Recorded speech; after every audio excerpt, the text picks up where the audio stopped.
السلام علیکم۔ آج کا میرا پیغام خاص طور پہ ان لوگوں کے لیے ہے جن لوگوں کا نقصان ہوا ہے اور وہ کسی بھی طرح کی پریشانی میں ہے، پانی کی وجہ سے ان کا گھر بہہ گیا ہے، جانور ضائع ہو گئے ہیں۔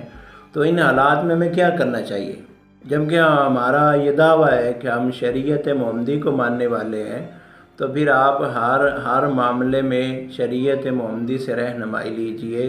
ان حالات میں ہمارے لیے کیا حکم ہے؟ اگر کوئی بھی واقعہ اللہ اور اس کے رسول صلی اللہ علیہ وسلم سے ہم رہنمائی لیں گے تو یقیناً ہم پریشانیوں سے بھی نکل جائیں گے اور ہمارے لیے آسانیاں ہی آسانیاں ہوگی۔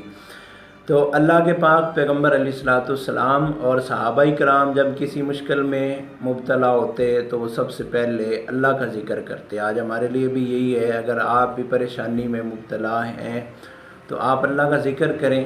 نبی علیہ السلام نے فرمایا کہ جو بندہ یا حیو یا قیوم برحمتک استغیث یہ وظیفہ پڑھے کثرت کے ساتھ، اللہ پاک اس کو پریشانیوں سے نکلنے کا رستہ ضرور بتائیں گے اور اس نعم البدل بھی ضرور عطا کریں۔